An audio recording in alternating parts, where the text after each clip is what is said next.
2023년 런던 대형 박물관 연구실. 한 남자가 컴퓨터 화면을 뚫어지게 바라보고 있었습니다. 책상 위에는 수십 권의 발굴 보고서와 고대 문헌들이 가득 쌓여 있었어요. 그의 이름은 존 히트필드. 런던 킹스 칼리지에서 30년간 성서고고학을 연구해온 학자였습니다. 화면에는 창세기 19장 구절이 떠 있었습니다. 여호와께서 하늘로부터 유황과 불을 소돔과 고모라의 비같이 내리사 두 도시를 완전히 멸하셨습니다. 존은 중얼거렸습니다. 4000년 전 하늘에서 내린 불. 이 불의 흔적을 반드시 찾아낼 거야. 그런데 자료를 넘기던 손이 갑자기 멈췄습니다. 전혀 예상하지 못한 사진 한 장이 화면에 펼쳐졌습니다. 동아시아 고대 무덤 벽화였어요. 천장 가득 타오르는 불꽃 문양이었습니다. 날카롭게 치솟는 화염. 하늘을 향해 뻗은 붉은 선들. 금빛과 주홍빛이 뒤섞인 강렬한 불꽃이었습니다. 존은 눈을 크게 떴습니다. 이건 소돔의 불과 완전히 달라. 자료 출처를 확인했습니다. 고구려, 강서대묘, 서기 7세기경 제작된 고분 벽화였습니다. 수천 킬로미터, 수천 년이 떨어진 전혀 다른 땅이었죠.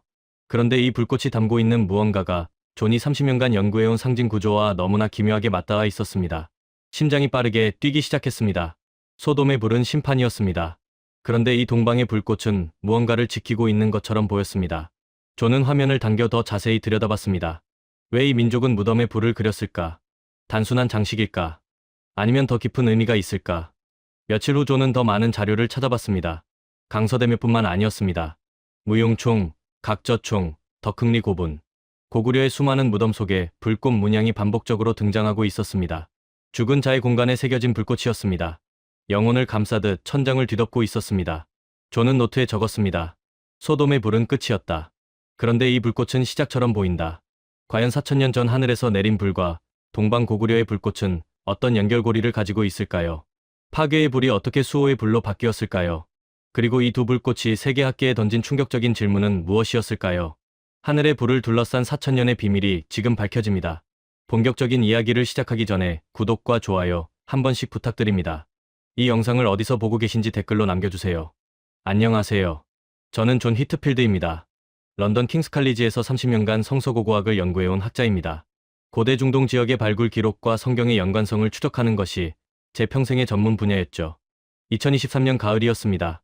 런던은 이미 저녁 공기가 차가웠고 대형 박물관 인근 연구실 창문 너머로 가로등 불빛이 흔들리고 있었습니다. 저는 책상 앞에 앉아 오래된 발굴 보고서들을 뒤적이고 있었어요. 책상 위에는 수십 장의 문서들이 층층이 쌓여 있었고 컴퓨터 화면에는 언제나처럼 같은 구절이 떠 있었습니다. 창세기 19장이었습니다. 여호와께서 하늘로부터 유황과 불을 소돔과 고모라의 비같이 내리사 두 도시를 완전히 멸하셨습니다. 저는 이 구절을 처음 읽은 것이 12살 때였습니다. 그때부터 이 불은 제 마음속에서 꺼지지 않았어요. 30년이 지난 그날 밤에도 저는 같은 질문을 붙잡고 있었습니다. 이 불은 정말 존재했는가? 그리고 그 불은 단순한 파괴였는가? 저는 노트를 펼치고 천천히 적었습니다. 하늘에서 내린 심판의 불. 그러나 파괴가 전부는 아니다. 소돔과 고모라의 위치는 수백 년간 학자들 사이에서 논쟁의 대상이었습니다. 하지만 최근 가장 유력한 유적지가 확인됐어요. 요르단 사해 북동쪽에 위치한 텔 엘 함맘이었습니다. 기원전 3500년경 번성했던 이 도시는 어느 순간 흔적도 없이 무너졌죠. 2021년 미국 트리니티 사우스웨스트 대학교 연구팀이 이 유적지에서 발표한 결과는 전 세계를 충격에 빠뜨렸습니다. 발굴 지층 속에서 섭씨 2000도 이상의 고온에서만 형성되는 유리화 물질이 발견된 것이었어요. 건물 외벽이 녹아내린 채 굳어 있었습니다. 토기 파편들이 유리처럼 변해 있었죠. 일반적인 화재로는 절대 만들어낼 수 없는 온도였습니다. 연구팀은 대기권 상공에서 발생한 소행성 폭발 또는 운석 충돌로 추정했어요. 반경 수십 킬로미터 안의 모든 것을 단 수십 초 만에 소멸시킬 수 있는 규모였습니다. 저는 며칠 동안 성경 속 불의 의미를 더 깊이 연구했습니다. 성경에서 불은 단순한 파괴의 도구가 아니었어요. 시나이산에서 불꽃 가운데 모세 앞에 나타나신 하나님, 이집트를 탈출한 이스라엘 백성을 밤마다 인도한 불기둥, 갈멜산에서 하늘로부터 내려와 번제단을 삼킨 불, 성막의 제단 위에서 끊임없이 타오르던 불, 모두 하늘에서 내려왔습니다. 모두 인간이 만든 불이 아니었죠. 저는 동료 교수 마이클과 마주 앉아 이야기를 나눴습니다. 마이클, 성경 속 불의 공통점이 뭐라고 생각하나? 마이클은 잠시 생각하다가 답했습니다. 하늘에서 온다는 점 아닐까요? 인간의 통제 밖에 있는 불이죠. 맞아. 그리고 목적이 있어. 파괴가 최종 목적이 아니야. 정화이고 질서의 회복이야. 저는 노트에 정리했습니다. 심판의 불, 보호의 불, 정결의 불, 증명의 불, 임재의 불. 형태는 달랐지만 방향은 모두 같았습니다.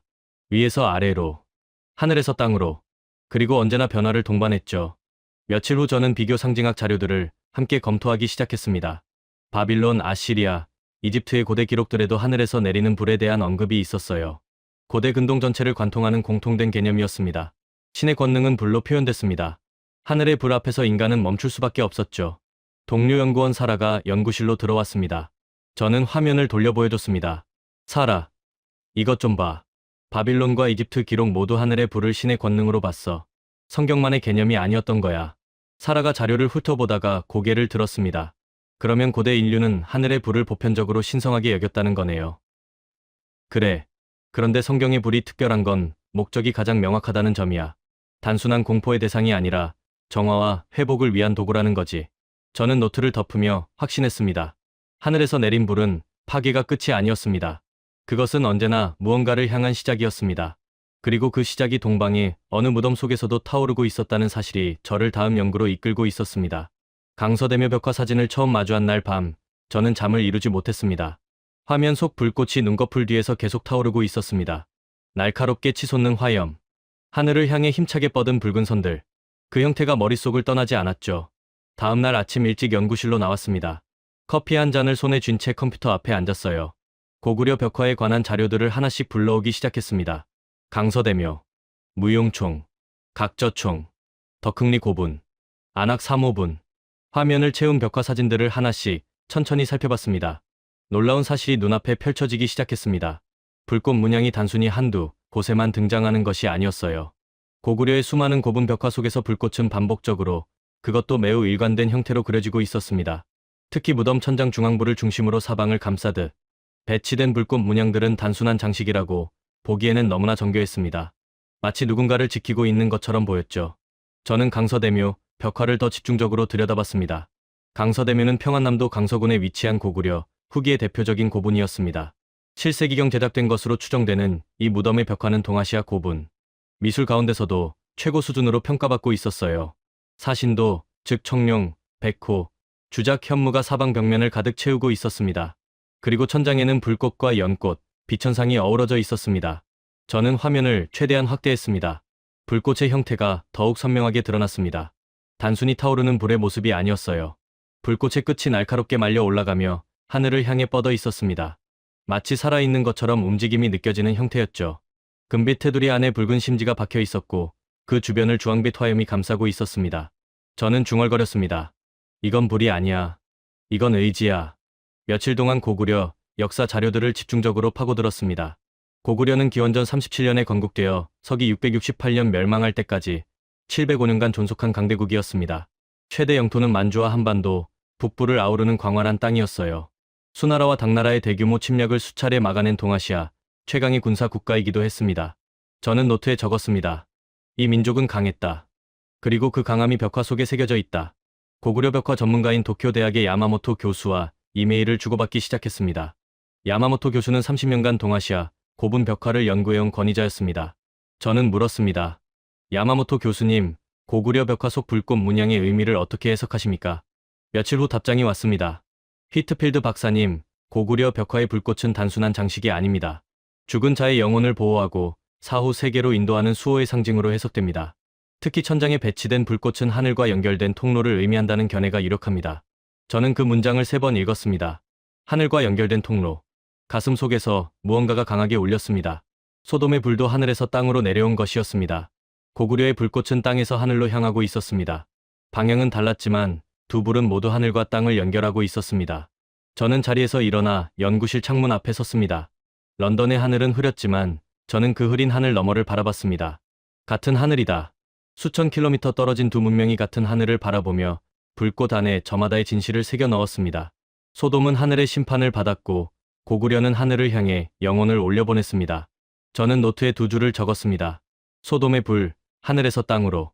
고구려의 불, 땅에서 하늘로. 그러나 두 불은 같은 하늘 아래 이어져 있다. 이 발견이 어디까지 이어질지 아직 알 수 없었습니다. 하지만 한 가지만은 분명했습니다. 이 연구는 이제 막 시작됐다는 것이었죠.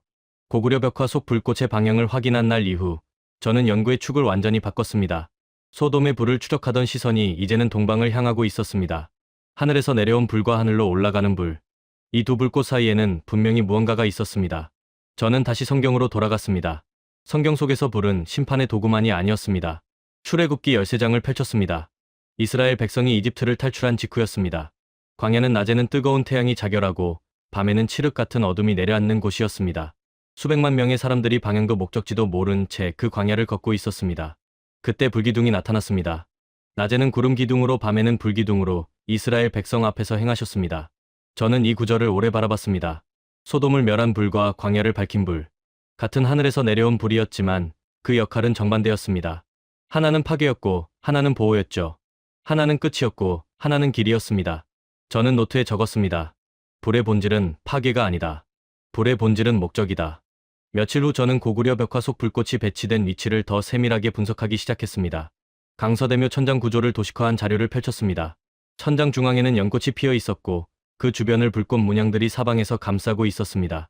동서남북 방향으로 배치된 불꽃들은 마치 경계를 이루듯 천장 전체를 에워싸고 있었어요. 야마모토 교수의 말이 다시 떠올랐습니다. 수호의 상징. 저는 이 단어를 오래 씹었습니다. 고구려 사람들은 왜 죽은 자의 공간을 불꽃으로 감쌌을까요? 저는 고구려의 장례 문화를 더 깊이 파고들었습니다. 고구려인들은 사후 세계를 매우 중요하게 여겼습니다. 무덤은 단순히 시신을 안치하는 공간이 아니었어요. 죽은 자가 다음 세계로 나아가기 위해 머무는 공간이었습니다. 그리고 그 공간을 온전히 지켜야 했습니다. 불꽃은 그 수호의 역할을 맡고 있었던 것이었습니다. 저는 이 개념이 성경의 맥락과 얼마나 닮아 있는지를 확인하고 싶었습니다. 성경에서 하나님의 임재를 나타내는 불은 단순히 권능의 표현이 아니었습니다. 그것은 백성을 지키는 울타리이기도 했습니다. 스갈에서 2장에는 이런 구절이 있었습니다. 내가 예루살렘 사방의 불성이 되며 그 가운데에서 영광이 되리라. 불이 성벽이 됩니다. 불이 경계가 됩니다. 불이 보호막이 됩니다. 저는 소리내어 읽었습니다. 불성, 불로 이루어진 성벽. 고구려 벽화 속 불꽃이 무덤 천장을 사방에서 감싸는 배치와 너무나 흡사한 개념이었습니다. 저는 두 자료를 나란히 놓고 한참을 바라봤습니다. 동료 연구원 사라가 옆에서 자료를 들여다보다 입을 열었습니다. 존, 이거 단순한 우연이라고 보기엔 너무 구조적이지 않아요? 저는 고개를 끄덕였습니다. 맞아. 형태도 비슷하고 기능도 비슷해. 보호하고 경계를 짓고 하늘과 연결하는 불이야. 그런데 두 문화가 서로 교류했다는 기록은 없잖아요. 없어. 그래서 더 놀라운 거야. 저는 이 지점에서 중요한 질문 하나를 붙잡았습니다. 서로 교류한 적 없는 두 문명이 왜 동일한 상징 구조를 가지게 됐을까요? 이것은 단순한 우연이 아닐 수 있었습니다. 인류가 불을 바라보는 보편적인 시선이 있었던 것일까요? 아니면 더 깊은 곳에서 연결된 무언가가 있었던 것일까요? 저는 책장에서 비교신화학 자료들을 꺼내 펼치기 시작했습니다. 조지프 캠벨의 연구였습니다. 세계 각지의 신화에서 불은 거의 예외 없이 신성한 존재와 연결돼 있었습니다. 그리스 신화의 프로메테우스, 힌두교의 아그니, 조로아스터교의 성화, 불은 어디서나 하늘과 땅을 잇는 매개였습니다. 저는 노트에 천천히 적었습니다. 불은 인류 공통의 언어였다. 그리고 그 언어로 고구려 사람들은 이렇게 말하고 있었습니다. 우리는 죽어도 꺼지지 않는다. 우리의 영혼은 이 불꽃 안에서 하늘로 이어진다. 소돔의 불이 심판의 언어였다면 고구려의 불은 수호의 언어였습니다. 그러나 두 언어는 같은 알파벳으로 쓰여 있었습니다. 저는 그 알파벳의 이름을 이제 막 깨닫기 시작하고 있었습니다. 수호의 불이라는 개념을 붙잡은 순간부터 저는 고구려라는 나라 자체를 더 깊이 들여다봐야 한다는 것을 느꼈습니다. 벽화 속 불꽃을 이해하려면 그 불꽃을 그린 사람들을 먼저 이해해야 했습니다. 저는 고구려 역사 자료들을 처음부터 다시 펼쳤습니다. 고구려는 기원전 37년 주몽에 의해 건국된 나라였습니다. 만주 북부의 혹독한 기후 속에서 시작된 이 나라는 처음부터 강인함을 생존의 조건으로 삼아야 했습니다. 겨울이면 영하 30도를 넘나드는 혹한, 사방이 적대적인 세력으로 둘러싸인 지형. 고구려인들은 그 안에서 살아남기 위해 싸웠고 싸우면서 강해졌습니다. 저는 노트에 적었습니다. 이 나라는 불처럼 살았다. 꺼지지 않기 위해 타올랐다. 벽화 속 인물들을 다시 살펴봤습니다. 무용총 벽화였습니다. 벽면 가득 말을 달리며 활을 쏘는 전사들의 모습이 생생하게 그려져 있었어요. 근육이 팽팽하게 당겨진 말의 다리, 시위를 놓는 순간의 팽팽한 긴장감, 그리고 그 전사들의 몸 주변에 불꽃 문양이 새겨져 있었습니다. 단순한 배경 장식이 아니었습니다. 불꽃은 전사들과 함께 움직이고 있었습니다. 마치 전사들의 몸에서 불꽃이 뿜어져 나오는 것처럼 보였죠. 저는 화면을 확대하며 중얼거렸습니다. 불꽃이 전사를 감싸고 있어. 이건 힘의 상징이야.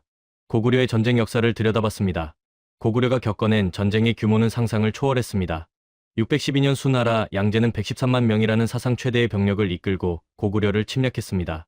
당시 고구려 인구가 약 300만 명이었다는 점을 감안하면 나라 전체가 멸망의 위기 앞에 선 것이었습니다. 그러나 고구려는 살수에서 수나라 군대를 괴멸시켰습니다. 113만 명 가운데 살아 돌아간 자가 2만 7천 명에 불과했습니다. 저는 이 숫자 앞에서 오래 멈췄습니다. 113만 대 30만. 그리고 고구려가 이겼습니다. 며칠 후 저는 고구려 벽화 속 불꽃 문양과 전쟁의 연관성을 분석한 논문들을 찾아봤습니다. 서울대학교 고고미술학과 김 교수가 쓴 논문이 눈에 띄었습니다. 논문은 고구려 벽화 속 불꽃 문양이 단순한 장식이 아니라 전사계층의 정체성과 깊이 연결돼 있다는 주장을 담고 있었습니다. 불꽃은 용맹함의 상징이었습니다. 전장에서 두려움 없이 싸우는 전사의 영혼을 나타내는 것이었죠. 저는 야마모토 교수에게 다시 연락을 취했습니다. 교수님, 고구려 벽화 속 불꽃이 전사 문화와 연결된다는 해석에 대해 어떻게 생각하십니까? 며칠 후 답장이 도착했습니다. 휘트필드 박사님, 매우 타당한 접근입니다. 고구려 벽화의 불꽃은 사후 세계의 수호뿐만 아니라 살아있는 전사의 용기와 생명력을 상징하기도 합니다. 불꽃은 꺼지지 않는 의지의 표현이었습니다. 꺼지지 않는 의지. 저는 그 문장을 노트에 그대로 옮겨 적었습니다. 그리고 성경 속 한 장면이 떠올랐습니다. 사자굴에 던져진 다니엘. 풀무불 속에 던져진 세 청년. 그들은 불 속에서도 타지 않았습니다. 불이 그들을 삼키지 않았습니다. 오히려 불 속에서 그들은 더 분명하게 드러났습니다. 저는 노트에 적었습니다. 불은 강한 자를 태우지 않는다. 불은 강한 자를 드러낸다. 고구려는 705년간 타올랐습니다. 수나라를 막았습니다. 당나라를 막았습니다. 수십 차례의 침략을 견뎌냈습니다. 그리고 벽화 속에 불꽃을 새겼습니다. 우리는 꺼지지 않는다는 선언처럼. 저는 발표 준비를 위해 두 문화의 불꽃, 이미지를 나란히 정렬하기 시작했습니다. 소돔의 심판, 광야의 불기둥, 강서대묘의 불꽃, 무용총의 전사와 불꽃. 이 이미지들이 하나의 선으로 이어지고 있었습니다. 동료 사라가 자료를 들여다보다가 물었습니다. 존, 이걸 학회에 발표할 생각이에요? 저는 잠시 생각하다 답했습니다. 해야 할 것 같아. 이건 나 혼자 갖고 있기엔 너무 큰 이야기야. 사라가 조용히 고개를 끄덕였습니다. 세계가 놀랄 거예요. 저는 화면 속 고구려 전사와 불꽃을 바라보며 생각했습니다. 이 민족은 불꽃 속에서 싸웠고 불꽃 속에서 죽었으며 불꽃 속에서 하늘로 올라갔습니다. 그리고 그 불꽃은 1400년이 지난 지금도 벽화 속에서 꺼지지 않고 있었습니다. 발표 준비에 들어간 것은 2024년 초봄이었습니다. 저는 런던 연구실에서 수개월 동안 축적해온 자료들을 하나씩 정리하기 시작했습니다. 책상 위에는 소돔 발굴 보고서와 고구려 벽화 사진들이 나란히 펼쳐져 있었습니다. 서로 다른 대륙, 서로 다른 시대, 서로 다른 언어. 그러나 놀랍도록 유사한 상징 구조였습니다. 저는 발표 제목을 정했습니다. 하늘의 불, 동서 문명을 가로지르는 하나의 상징. 국제상징학 학회는 매년 세계 각국의 저명한 학자들이 모이는 자리였습니다. 2024년 학회는 독일 베를린에서 열릴 예정이었습니다. 참가 학자만 47개국 320명이었죠. 저는 발표 신청서를 제출했습니다. 며칠 후 승인 통보가 왔습니다. 발표 당일 아침이었습니다. 베를린의 하늘은 맑았지만 공기는 차가웠습니다. 저는 호텔 방에서 슬라이드를 마지막으로 점검했습니다. 손끝이 미세하게 떨리고 있었어요. 30년 연구 인생에서 이렇게 긴장한 적이 없었습니다. 이 발표가 학계에 어떤 반응을 불러올지 전혀 예측할 수 없었습니다. 발표장은 베를린 훔볼트 대학교 대강당이었습니다. 320개의 좌석이 빼곡히 채워져 있었습니다. 저는 단상에 올랐습니다. 마이크 앞에 서는 순간 수백 개의 시선이 일제히 저를 향했습니다. 깊게 숨을 들이쉬었습니다. 여러분, 저는 오늘 두 개의 불꽃 이야기를 하려 합니다. 첫 슬라이드가 펼쳐졌습니다. 창세기 19장의 소돔 멸망 장면과 요르단 텔, 엘 함만 발굴, 현장 사진이었습니다. 섭씨 2000도 이상의 열폭발 흔적, 유리화된 토양, 녹아내린 건물 외벽, 강당 안이 조용해졌습니다. 다음 슬라이드를 넘겼습니다. 고구려 강서대묘, 벽화 사진이 화면 가득 펼쳐졌습니다. 천장을 뒤덮은 불꽃 문양들, 날카롭게 치솟는 화염, 금빛과 주홍빛이 어우러진 강렬한 색채였습니다. 그리고 저는 두 이미지를 나란히 화면에 올려놓았습니다. 강당 안에서 술렁임이 일었습니다. 여기저기서 낮은 탄성이 흘러나왔습니다. 저는 천천히 말했습니다. 서로 다른 대륙, 서로 다른 시대, 서로 다른 문명입니다. 그러나 이 두 불꽃은 동일한 상징 구조를 가지고 있습니다. 하늘과 땅을 연결하는 불, 경계를 짓고 수호하는 불, 파괴가 아닌 변화를 위한 불입니다. 발표는 40분간 이어졌습니다. 저는 성경 속 불의 5가지 역할을 설명했습니다. 그리고 고구려 벽화 속 불꽃의 배치와 형태를 분석했습니다. 두 문화가 서로 교류한 흔적이 전혀 없음에도 불구하고 불꽃이라는 상징이 동일한 방식으로 기능하고 있다는 점을 하나씩 짚어나갔습니다. 발표가 끝나자 잠시 침묵이 흘렀습니다. 그리고 박수가 터졌습니다. 질의응답 시간이 시작됐습니다. 손이 여기저기서 올라왔습니다. 첫 번째 질문자는 독일 하이델베르크 대학교의 밀러 교수였습니다. 히트필드 박사, 두 문화의 유사성이 단순한 인류, 보편적 상징 체계에서 비롯된 것일 수도 있지 않습니까? 저는 고개를 끄덕이며 답했습니다. 물론 그 가능성을 배제할 수 없습니다. 그러나 단순한 보편 상징이라면 이토록 정교한 구도적 일치는 설명되지 않습니다. 배치 방식, 기능적 역할, 하늘과의 연결 방식까지 일치하는 것은 우연 이상의 무언가를 암시합니다. 뒷줄에서 한 학자가 조용히 옆 사람에게 속삭이는 소리가 들렸습니다. 동방에도 하늘의 불 개념이 이렇게 정교하게 존재했군요. 발표장을 나서는 길에 여러 학자들이 저에게 다가왔습니다. 명함을 건네는 이도 있었고 추가 연구를 함께하고 싶다는 이도 있었습니다. 이스라엘에서 온 고고학자 레비 교수는 악수를 하며 말했습니다. 히트필드 박사, 이 연구는 반드시 계속돼야 합니다. 우리가 아직 모르는 연결고리가 더 있을 겁니다. 저는 호텔로 돌아오는 길에 베를린의 밤하늘을 올려다봤습니다. 차가운 공기 속에서 별들이 선명하게 빛나고 있었습니다. 소돔의 하늘도 저랬을 것입니다. 고구려의 하늘도 저랬을 것입니다. 같은 하늘 아래 두 문명이 불꽃을 바라봤습니다. 그리고 저는 그 불꽃들 사이에 서 있었습니다. 노트를 꺼내 적었습니다. 학계는 충격을 받았다. 그러나 진짜 이야기는 이제부터다. 베를린 학회가 끝난 지 2달 후였습니다. 저는 처음으로 한국 땅을 밟았습니다. 인천공항에 내리는 순간 느껴지는 공기가 런던과는 전혀 달랐습니다. 습하고 따뜻하면서도 어딘가 단단한 느낌이었습니다. 입국장을 빠져나오며 저는 생각했습니다. 이 땅이 고구려의 후예들이 살아가는 곳이구나. 저를 초청한 것은 서울대학교 고고미술학과 김 교수였습니다. 베를린 발표 이후 김 교수와 수차례 이메일을 주고받은 끝에 성사된 방문이었습니다. 김 교수는 공항에서 직접 저를 맞이했습니다.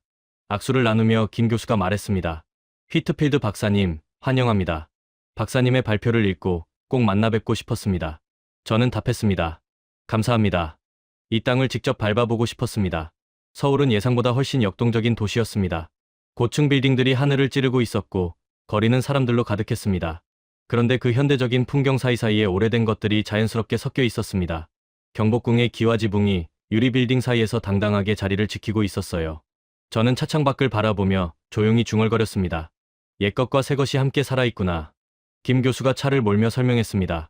한국은 지난 100년 동안 식민지배, 전쟁, 분단을 겪었습니다.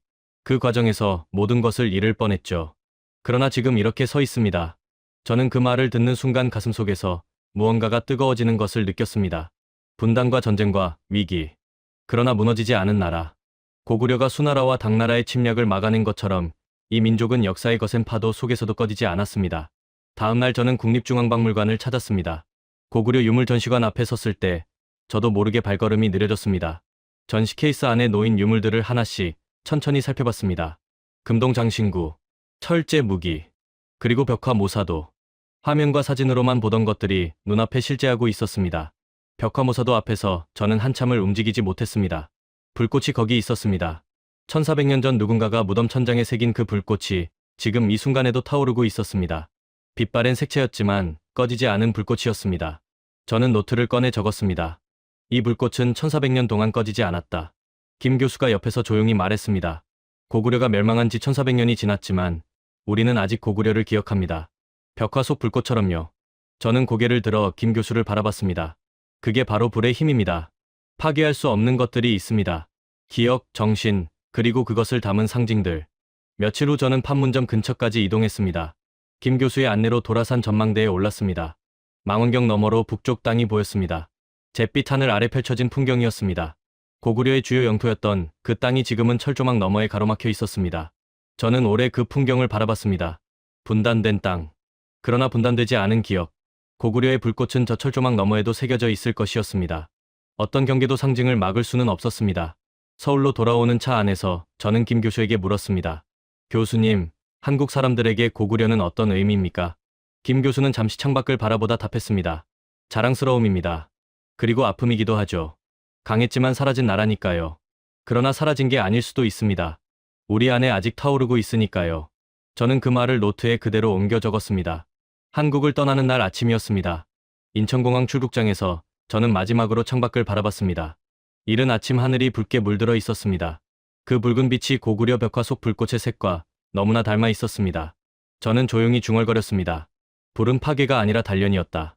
이 민족은 수천 년의 불꽃 속에서 단련됐습니다. 타서 사라진 것이 아니라 타면서 더 단단해진 것이었습니다. 소돔은 불 앞에서 무너졌지만 이 민족은 불 앞에서 일어섰습니다. 저는 탑승구를 향해 걸어가며 생각했습니다. 이제 마지막 한 가지가 남아 있었습니다. 벽화 앞에서 제가 직접 기록해야 할 것이 있었습니다. 런던으로 돌아온 저는 오래 잠을 이루지 못했습니다. 한국에서 보고 느낀 것들이 머릿속을 계속 맴돌았습니다. 도라산 전망대에서 바라본 잿빛 북녘 하늘, 국립중앙박물관 벽화모사도 앞에서 느낀 그 뜨거움, 김 교수의 마지막 말, 우리 안에 아직 타오르고 있으니까요. 저는 결심했습니다. 직접 가야 했습니다. 강서대묘가 있는 곳, 그 벽화 앞에 직접 서야 했습니다. 북한에 위치한 강서대묘를 직접 방문하는 것은 현실적으로 불가능했습니다. 대신 저는 유네스코 세계문화유산으로 등재된 고구려, 고분군 관련 자료를 보유한 중국 지안 지역을 찾기로 했습니다. 지안은 고구려의 두 번째 수도였던 국내성이 있던 곳이었습니다. 그곳에도 고구려 고분들이 남아 있었고 벽화들이 보존돼 있었습니다. 중국 지린성 지안에 도착한 것은 이른 가을이었습니다. 압록강이 도시 옆을 조용히 흐르고 있었습니다. 강 건너편은 북한 땅이었습니다. 저는 강가에 잠시 서서 그 풍경을 바라봤습니다. 고구려 사람들이 이 강을 바라보며 살았겠구나. 이 강을 건너 전쟁터로 나갔겠구나. 가슴이 묵직해졌습니다. 다음 날 아침 저는 오해분 사오묘를 찾았습니다. 5세기경 제작된 고구려 고분이었습니다. 현지 문화재 담당자의 안내를 받아 고분 내부로 들어섰습니다. 입구를 지나는 순간 바깥의 소음이 완전히 차단됐습니다. 1000년이 넘는 침묵이 그 안에 가득했습니다. 손전등 불빛이 벽면을 비췄습니다. 숨이 멎었습니다. 천장에 불꽃이 타오르고 있었습니다. 1500년이 지난 지금도 그 색채는 놀라울 만큼 선명했습니다. 붉은 빛과 금빛이 뒤섞인 화염이 천장을 가득 채우고 있었습니다. 날카롭게 치솟은 불꽃의 끝이 하늘을 향해 힘차게 뻗어 있었어요. 그 주변으로 신수들이 사방을 지키고 있었습니다. 벽면에는 연꽃과 구름 문양이 어우러져 있었죠. 저는 그 자리에 오래 서 있었습니다. 아무 말도 나오지 않았습니다. 30년간 연구실에서 화면으로만 보던 그 불꽃이 지금 눈앞에서 타오르고 있었습니다. 사진으로는 느낄 수 없었던 무언가가 온몸으로 전해졌습니다. 이 불꽃을 그린 사람은 누구였을까요? 어떤 마음으로 이 어두운 무덤 천장에 불꽃을 새겼을까요? 저는 천천히 무릎을 꿇고 앉았습니다. 노트를 펼쳤습니다. 손이 미세하게 떨리고 있었습니다. 천천히 적기 시작했습니다. 이 민족은 불을 두려움이 아니라 힘으로 해석했다. 펜을 잠시 멈췄습니다. 천장의 불꽃을 다시 올려다봤습니다. 저는 계속 적었습니다. 소돔의 불은 끝이었지만 여기에 불은 시작이었다. 그 문장을 쓰는 순간 무언가가 마음속에서 선명하게 정리됐습니다. 30년간 추적해온 불의 의미가 이 좁은 무덤 안에서 마침내 완성되고 있었습니다. 소돔의 불은 죄악으로 가득 찬 문명의 끝을 알리는 불이었습니다. 그러나 고구려의 불은 죽음 너머를 향한 출발의 불이었습니다. 끝과 시작, 심판과 수호, 파괴와 단련. 그런데 두 불은 결국 같은 진실을 가리키고 있었습니다. 불은 멈추지 않는다. 저는 자리에서 천천히 일어섰습니다. 고분 천장의 불꽃을 마지막으로 한번 올려다봤습니다. 1500년 전 이 불꽃을 그린 고구려 장인의 손길이 느껴지는 것 같았습니다. 어둠 속에서 횃불 하나를 들고 천장을 올려다보며 붓을 움직였을 그 사람. 죽은 자의 영혼이 이 불꽃을 따라 하늘로 올라가기를 바랐을 그 사람. 저는 노트에 마지막 문장을 추가했습니다. 하늘의 불은 동쪽에서 꺼지지 않고 있었다. 고분 밖으로 나오자 압록강 너머로 저녁 햇살이 붉게 물들고 있었습니다. 강물 위로 번지는 붉은 빛이 꼭 불꽃 같았습니다. 저는 한참 그 풍경을 바라봤습니다. 30년간의 연구가 이 순간으로 이어지고 있었습니다. 소돔의 잿더미 속에서 시작된 질문이 압록강가에서 답을 얻고 있었습니다. 하늘의 불은 사라지지 않았습니다. 다만 다른 하늘 아래서 다른 이름으로 타오르고 있었을 뿐이었습니다. 저는 노트를 덮었습니다. 그리고 조용히 강을 바라보며 생각했습니다. 이제 이 이야기를 세상에 전해야 할 때였습니다. 런던으로 돌아온 날 밤이었습니다. 저는 짐도 풀지 않은 채 연구실 책상 앞에 앉았습니다. 30년간 함께한 낡은 책상이었습니다. 그 위에는 여전히 창세기 19장이 펼쳐져 있었습니다. 런던을 떠나기 전 마지막으로 펼쳐놓은 그 자리 그대로였죠. 저는 천천히 그 페이지를 바라봤습니다. 소돔과 고모라의 불과 유황이 비같이 내렸습니다. 두 도시는 사라졌습니다. 그 불은 끝이었습니다. 그러나 저는 이제 알고 있었습니다. 그 불이 끝이 아니었다는 것을. 하늘의 불은 사라지지 않았습니다. 다른 대륙에서 다른 이름으로 다른 형태로 계속 타오르고 있었습니다. 저는 그동안 쌓아온 연구, 노트들을 책상 위에 펼쳤습니다. 수십 권의 노트가 층층이 쌓였습니다. 첫 번째 노트를 펼쳤습니다. 30년 전 12살 소년이 창세기 19장을 읽고 처음 품었던 질문이 거기 적혀 있었습니다. 이 불은 정말 존재했는가? 그리고 그 불은 단순한 파괴였는가? 이제 저는 그 답을 가지고 있었습니다. 연구 결과를 정리하는데 2달이 걸렸습니다. 저는 소돔의 불과 고구려의 불꽃을 하나의 체계 안에서 설명하는 논문을 작성하기 시작했습니다. 논문의 핵심 주장은 단순했습니다. 불은 인류 공통의 상징 언어였으며 그 언어는 문명과 문명 사이의 교류 없이도 동일한 구조로 발현될 수 있다는 것이었습니다. 사라가 초고를 읽고 난 후 연구실로 찾아왔습니다. 존, 이 논문 정말 대단해요. 그런데 마지막 결론 부분이 조금 더 필요할 것 같아요. 저는 물었습니다. 어떤 부분이? 사라가 논문의 마지막 페이지를 가리켰습니다. 불이 인류 공통의 언어라는 주장은 설득력이 있어요. 그런데 왜 하필 고구려였는지, 왜 동방의 이 민족이 그 상징을 가장 정교하게 발전시켰는지에 대한 설명이 더 있어야 할 것 같아요. 저는 잠시 생각했습니다. 사라의 말이 맞았습니다. 저는 며칠을 더 고민했습니다. 왜 고구려였을까요? 수많은 동아시아 문명 가운데 왜 고구려의 벽화에서 이토록 정교한 불꽃 상징이 발전했을까요? 답은 고구려의 역사 안에 있었습니다. 고구려는 705년간 꺼지지 않기 위해 싸운 나라였습니다. 수나라의 113만 대군을 막았습니다. 당나라의 거듭된 침략을 견뎌냈습니다. 혹한의 만주 벌판에서 살아남았습니다. 이 민족에게 불은 단순한 상징이 아니었습니다. 불은 생존이었고 의지였으며 정체성이었습니다. 꺼지지 않아야 한다는 것. 그것이 고구려가 불꽃을 그린 이유였습니다. 저는 결론 부분에 한 문단을 추가했습니다. 고구려가 불꽃 상징을 가장 정교하게 발전시킨 것은 우연이 아니다. 이 민족은 불처럼 살았기 때문이다. 타오르는 것이 존재의 방식이었고 꺼지지 않는 것이 생존의 조건이었다. 그들은 무덤 천장에 불꽃을 새기며 이렇게 선언했다. 우리는 죽어도 꺼지지 않는다. 논문은 이듬해 국제상징학 저널에 게재됐습니다. 반응은 예상을 뛰어넘었습니다. 47개국 학자들로부터 이메일이 쏟아졌습니다. 후속 연구를 제안하는 이도 있었고 강연 요청을 보내오는 이도 있었습니다. 이스라엘의 레비 교수는 이런 메시지를 보내왔습니다. 휘트필드 박사님, 이 연구는 단순한 상징학의 범위를 넘어섭니다. 인류가 불을 어떻게 이해해왔는지에 대한 근본적인 질문을 던지고 있습니다. 감사합니다. 저는 그 메시지를 읽으며 창밖을 바라봤습니다. 런던의 하늘이 붉게 물들고 있었습니다. 저녁 노을이었습니다. 그 붉은 빛이 강서대묘, 천장의 불꽃과 너무나 닮아 있었습니다. 저는 조용히 생각했습니다. 성경의 불은 경고였습니다. 소돔에 내린 유황과 불은 심판이었습니다. 그러나 광야의 불기둥은 보호였습니다. 갈멜산의 불은 진리의 증명이었습니다. 그리고 고구려의 불꽃은 수호였고 용기였으며 꺼지지 않겠다는 선언이었습니다. 두 불은 달랐습니다. 그러나 두 불은 같은 메시지를 담고 있었습니다. 정결, 각성, 그리고 다시 일어남. 저는 마지막으로 노트를 펼쳐 적었습니다. 하늘의 불은 사라지지 않았다. 다른 문화 속에서 다른 이름으로 타오르고 있었다. 소돔의 잿더미 위에서 시작된 질문이 고구려의 벽화 앞에서 완성됐다. 불은 끝이 아니었다. 불은 언제나 시작이었다. 노트를 덮었습니다. 30년간의 여정이 마무리되고 있었습니다. 그러나 저는 알고 있었습니다. 이것은 끝이 아니었습니다. 하늘의 불이 사라지지 않은 것처럼 이 질문도 사라지지 않을 것이었습니다. 다음 세대의 누군가가 이 노트를 펼치고 다시 같은 하늘을 올려다볼 것이었습니다.